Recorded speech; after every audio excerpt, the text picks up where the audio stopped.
Estás en la radio con poder. Onda. Cristo es luz. Una luz para tu corazón.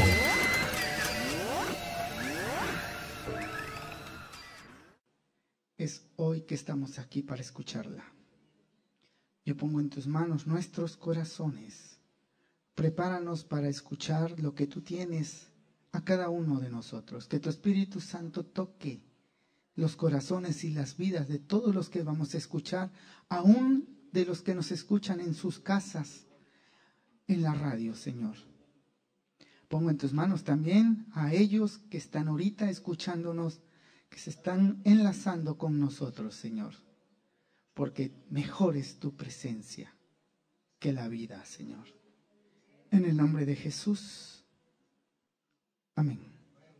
¿Puede tomar su lugar, hermanos?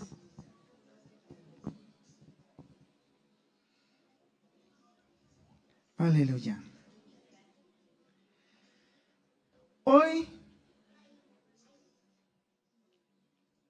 como todos los domingos, hoy le he puesto un título a este mensaje. Y ese título es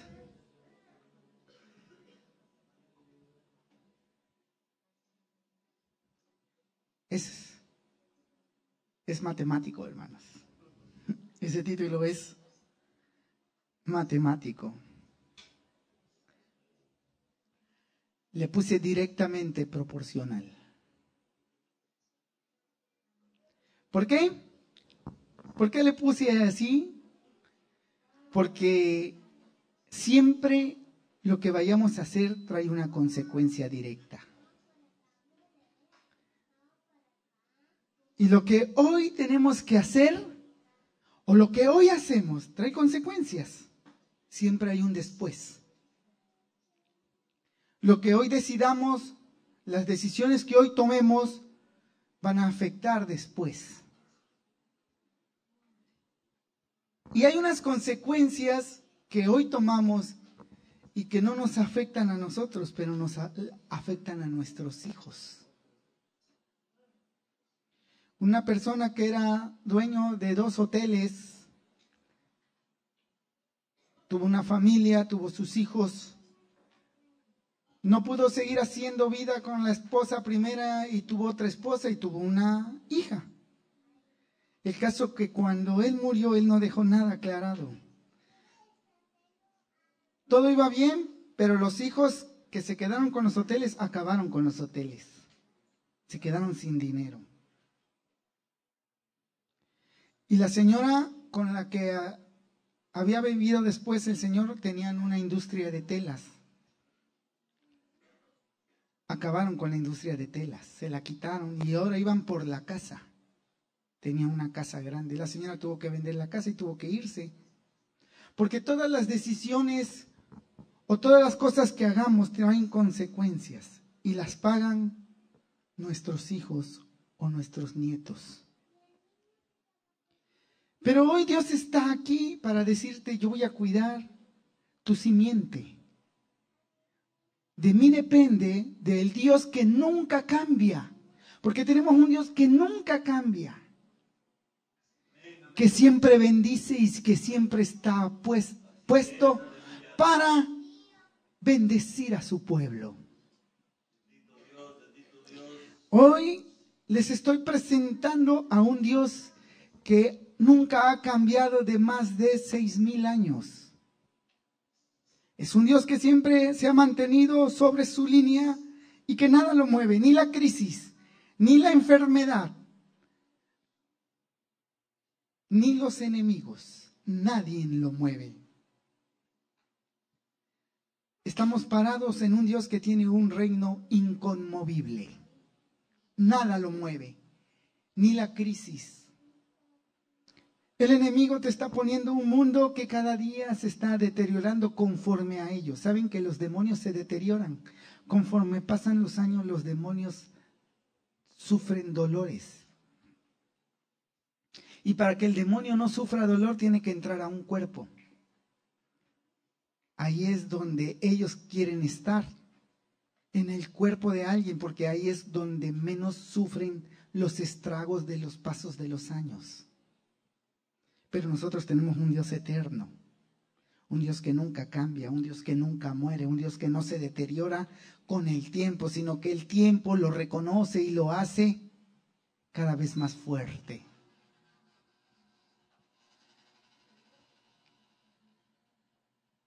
Entonces, todo lo que hagamos, todo lo que decidamos, tiene consecuencias. Y hoy quiero que veamos esos pasos que nos hacen tener a nuestra familia segura, a nuestros hijos seguros. El domingo pasado yo testifiqué que yo estaba muy triste. ¿Por qué? Porque, bueno, aunque mis hijos no tienen la enseñanza de unos reyes, siempre mi esposa y yo tratamos de comprarle algo para que no vean que otros tienen y ellos no tienen. Y yo me estaba bañando y yo le decía al Señor que estaba un poco afligido por no haberle cumplido a mis hijos, tal vez un anhelo. Aunque mis hijos y un servidor tratamos de darlo todo por Dios. Mis hijos, le doy gracias a Dios, uno toca la batería, el otro toca el teclado, pero también está atento a todo lo que hace falta en la iglesia. Entonces me dijo Dios, habló Dios conmigo en la regadera. Vino a mi mente revelación de Dios y me dijo, ¿estás preocupado porque no le has podido dar regalos a tus hijos? Yo te voy a dar regalos para ellos. Yo te voy a dar los regalos de ellos. Y me dijo, a partir de hoy, cada uno de tus hijos va a tener 2 ángeles más para que no les pase nada. Y tú, me dijo, y tú no seas avergonzado. Y me acordé del libro de los Salmos que dice, bienaventurado el hombre que llena su aljaba de hijos, porque no será avergonzado. Porque en el tiempo de la prueba y en el tiempo de la guerra, ellos darán la cara por ti. Y Dios es fiel, hermanos. Y he comprendido que el lugar más seguro de mi familia es la presencia de Dios. Pero hoy decidí escoger este versículo, ¿verdad? Porque realmente, hermanos, lo que más anhelo es el versículo 14. El versículo 14 es clave para nuestra vida. Y el versículo 14 dice, y vinieron a él, ¿en dónde? En el antro, en la casa del compadre, en la casa de mi mamá. ¿A dónde vinieron los enfermos? Al templo de Dios, a la iglesia. Y fueron sanados, salieron satisfechos de todas sus necesidades. Pero antes de que fueran sanados, ¿qué tuvo que hacer Jesús? Antes de que Jesús entrara al templo y de decir a los cojos y a los ciegos, vengan y sanarlos, ¿qué hizo Jesús? Purificó el templo. Y esa es la principal característica que Dios quiere para cumplir nuestros anhelos y nuestros deseos. Y miren una de las cosas que vemos en esta historia. Dice que Jesús, al entrar al templo, se entró. Esta es otra manera de decirlos. Jesús entró y dice que se encontró a los mercaderes y a los cambistas en el templo de Dios. Les voy a explicar cómo era el templo, hermanos. El templo tenía un atrio, o sea, vamos a decir, todo un patio grande. Y luego había otra, vamos a decirle, construcción dentro de ese atrio. Uno caminaba ciertos metros y se encontraba con un inmueble en donde ya nadie podía pasar, solo el sacerdote, ¿verdad? Y se le llamaba lugar santo. Entraba uno al lugar santo, y seguía el lugar santísimo. Voy a esperar que se dejen de mover porque me están llamando la atención. ¿Ya quedó? Entonces, el lugar santísimo era donde moraba o estaba la presencia de Dios.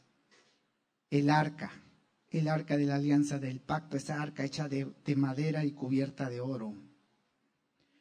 Y ahí solo podía entrar una vez al año el sacerdote. Y si el sacerdote no estaba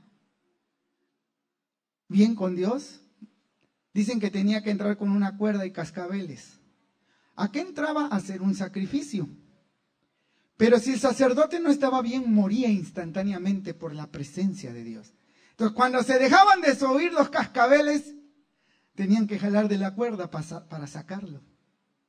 Porque era un sacerdote que no estaba purificado. Pero cuando vino Cristo, rompió el velo y permitió la entrada al santo lugar. Pero ¿a dónde se encontraban los mercaderes y cambistas? En el primer patio, a donde todos podíamos entrar a orar. Todos. Pero ¿saben una cosa? Ya eran más comerciantes que adoradores luego.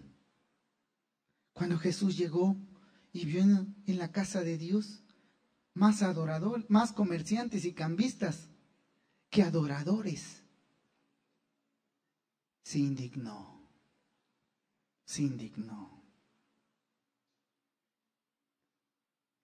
Una de las cosas que a Cristo le indigna es que vengan Él a su casa y encuentre a más comerciantes que adoradores.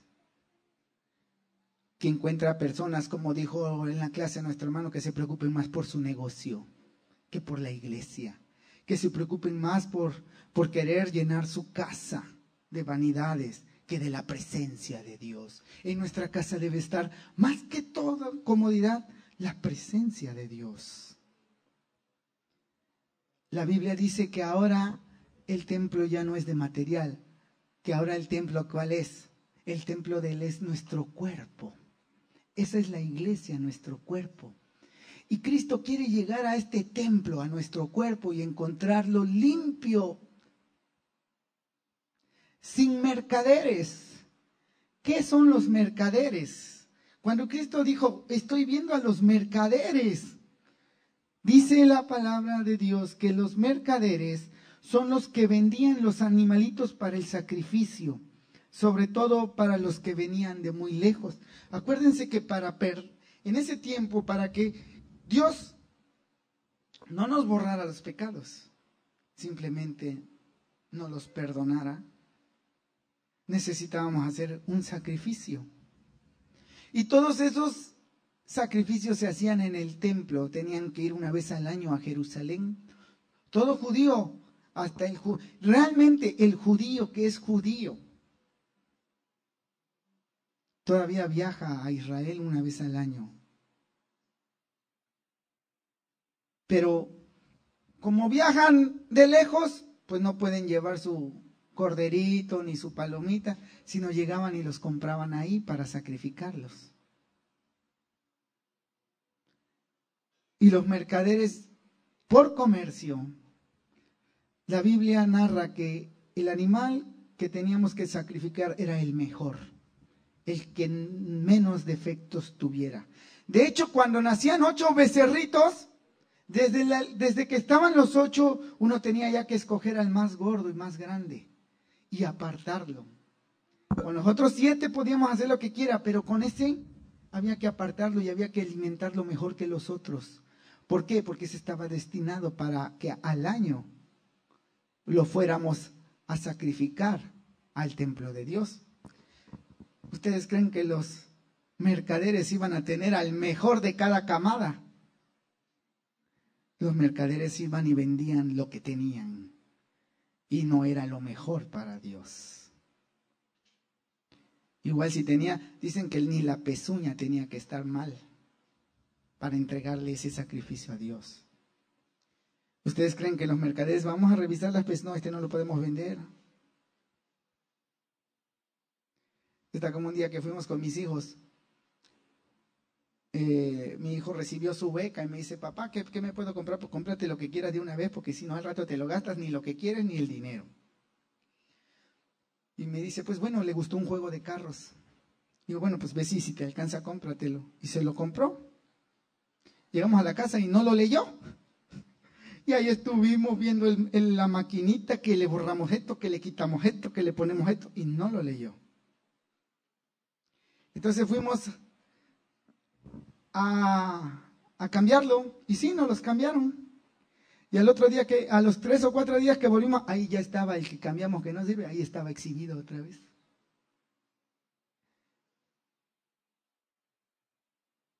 Entonces, ¿qué clase de artículo vamos a comprar? ¿Artículos de primera o artículos que ya? Cristo no quiere que tengamos en nuestro corazón mercancía. A Cristo no le estamos dando nada más lo que nos conviene. A veces nos conviene venir, no nos conviene venir. ¿Por qué? Porque no puedo cerrar mi negocio. No queremos mercado, dice Cristo. No quiero mercado en mi iglesia. No quiero que tú vengas y me vengas a querer dar lo que el mundo me dejó. Las obras del mundo, las obras de allá afuera. A veces llegamos a la casa y a ver si la señora va a querer las obras de energías que tiene el esposo de venir a trabajar. Desde ahí comienzan los problemas, desde que el esposo no empieza a atender a la esposa. ¿Por qué? Porque le está dando lo sobrante. Lo que quedó del día, eso le toca a mi esposa. Lo que quedó del dinero, eso le tocó a mi esposa. Salgo a divertirme, salgo a gastarme lo que he cobrado y llego a la casa y a mi familia le doy lo que queda. Pero no vamos a llegar ahí, sino ahorita va a haber muchos divorcios. Ya nada más he visto como este.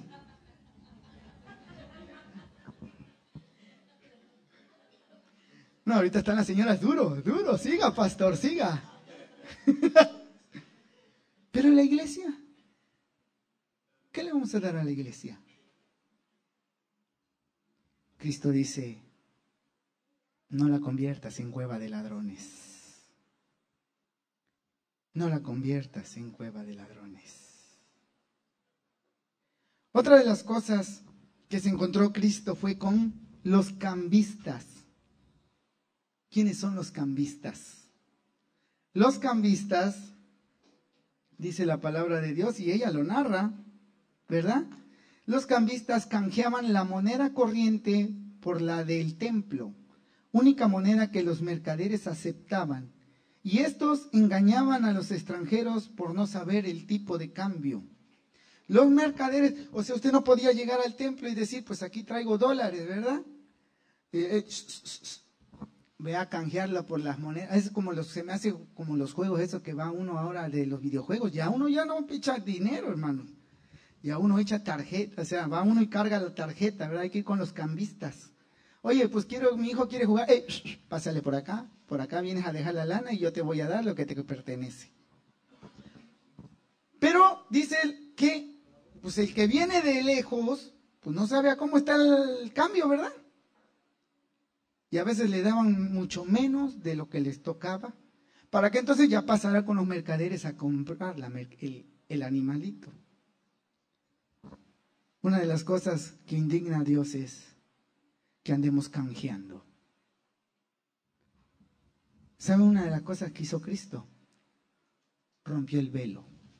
para que ya no tengas que ir a cambiar dinero y a comprar animalitos, sino para que vengas directamente y traigas tu corazón. Olvídate de cambistas y de mercaderes. La palabra de Dios dice cuando dijo, en tus manos encomiendo mi alma, hubo un rayo, la tierra tembló, el cielo se oscureció y el velo se partió. El velo que dividía el lugar santo y santísimo se partió y ahora todos pueden entrar a la presencia de Dios. El velo se rompió. Olvídate de cambiar monedas. Olvídate de comprar sacrificios. Eres tú. Somos nosotros los que ya podemos entrar directamente a la presencia de Dios. Entonces, dice que el comercio. Hay 3 cosas que molestaron a Dios. Los cambistas, los comerciantes y la irritación de no poder adorar a Dios. A veces me ha tocado estar en un alto, hermanos. Taxi adelante, taxi atrás. Perdón por los taxistas, Juanito. Pero estoy hablando bien. Taxi a un lado, taxi al otro. Digo, bueno, y luego son amigos. Y uno tiene que esperarse a que ellos platiquen, a que ellos suban. Perdón, Juanito, pero tú no eres de esos. Tú eres de los que están nada más en los hoteles. Y a veces irrita tanto taxi en la ciudad. Hasta entre ellos mismos se irritan, ¿verdad? Porque se quitan el pasaje. O a veces, tanto loco manejando, hermano. Espero que nadie de aquí sea loco, porque ayer iba y rumbo a la casa de ustedes. A mí me critican mucho porque yo manejo muy despacio. 120, 160. No es cierto. A mí no me gusta pasar de 80 o 90. Y venía un Jetta blanco, ¡fum, fum! Así como el de la teacher, ¡fum, fum, fum! Y yo desde que lo vi en el espejo estaba calculando si me rebasaba por la derecha o por la izquierda, por la derecha. No, pues yo que me hago a mi derecha, ¿verdad? Pero había otro aquí que venía también despacio. Pues se metió entre los dos, hermano. Y pum, se fue a chocar con uno allá enfrente, allá adelante. Y luego de reversa y a huir. Y ahí va el otro. Uno viene tranquilo manejando y hay cosas que nos irritan. Si uno va tranquilo y va rumbo a su casa a descansar, a ver a su familia, porque va a venir otras personas a quitarnos la paz que Cristo nos dio.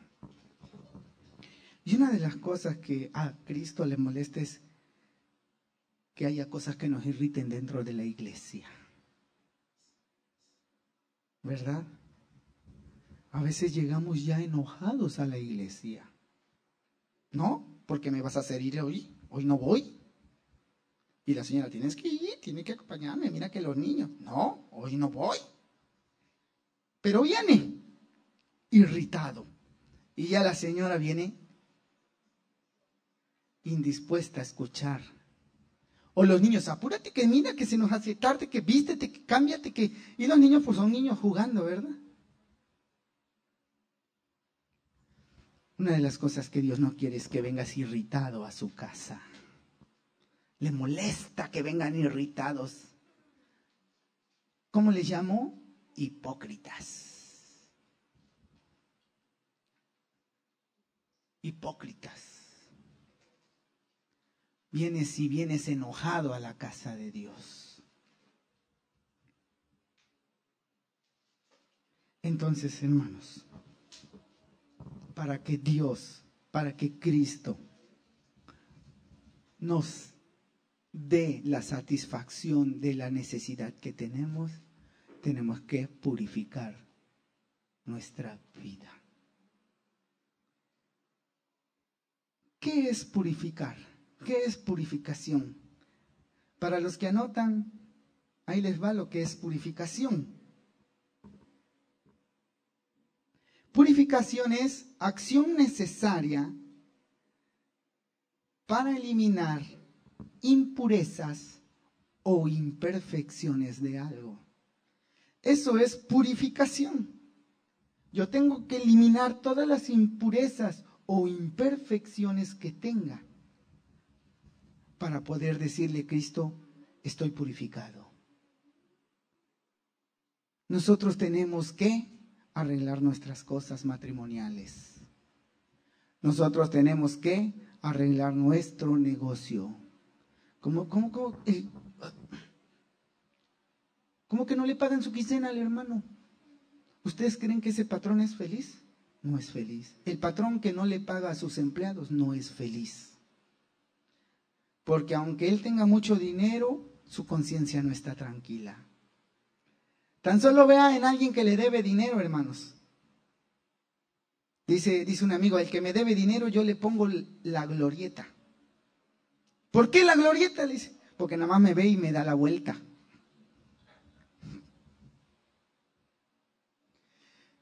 Y a pesar de que tienen dinero, no pagan. ¿Ustedes creen que esas personas viven tranquilos? No viven tranquilos.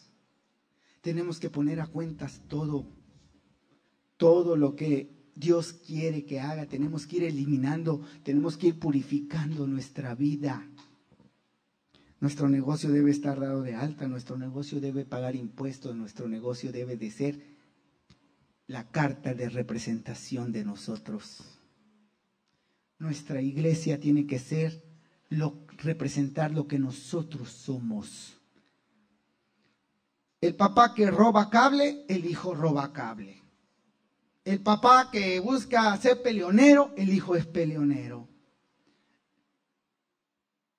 Y acuérdense que la Biblia dice que nuestros hijos van a hacer las cosas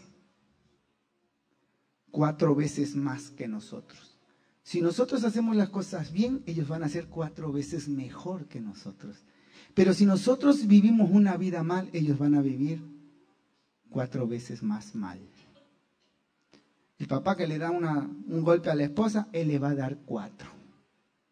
Y si le damos 2, ellos 8. Y va a llegar el día en que él esté en la cárcel. ¿Por qué? Porque hizo las cosas 4 veces más peor que nosotros. Caín fue matado por su tataranieto con las mismas armas que hizo Caín. ¿Por qué? Porque su tataranieto hizo 4 veces las cosas más mal que él. Ahí viene en la Biblia. Por eso Dios hoy nos llama a purificarnos. Si tienes algún problema, Dios lo va a sanar. Pero primero hay que limpiar el templo. Primero hay que limpiar todo lo que traemos jalando de maldad y de inmundicia del mundo. Yo le decía, no me acuerdo qué día visité, ¿saben, hermanos, que a veces dice uno, no, es que dicen los maestros, no, es que enseñar es difícil, enseñar es difícil. No. Y más como está la juventud, ¿saben qué es más difícil, hermanos? Desenseñar. Porque Cristo tiene que quitar todo lo que nos han metido en la mente y en el corazón para poder entrar Él. Vamos a ponernos en pie. A ver si los músicos mientras los músicos nos acompañan, yo les voy a platicar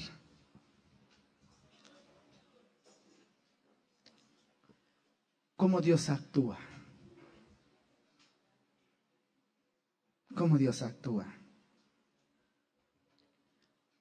Había un pastor que ya tenía años liderando una iglesia. Y si hay algo que le tenía que enseñar Dios a este pastor era a borrar todo lo que él traía aprendido.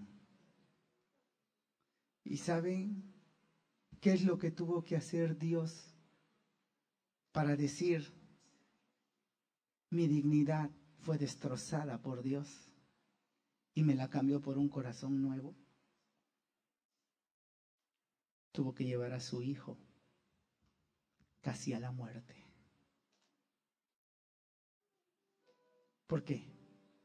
Porque lo que Dios quiere es, primero te tengo que hacer borrar todo lo que tú traes.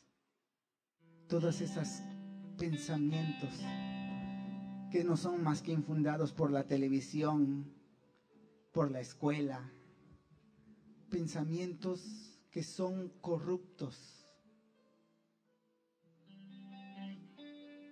Hace poco estaba el que nos renta y él tiene internet y nosotros nos vimos en la necesidad de internet y él me dijo: don Ángel, yo lo aprecio mucho, lo quiero, si quiere le doy la clave y nos vamos a partes iguales. Y yo le dije: gracias, gracias. Pero ¿qué testimonio voy a dar yo como pastor haciendo esas cosas? Siendo que nosotros debemos demostrar que la iglesia es soberana. La iglesia la mantiene Dios. La iglesia la ordena Dios. La iglesia la santifica Dios. ¿Cómo me voy a prestar a que, pues vámonos a micha y micha? Yo tengo un Dios que no le debe nada a nadie.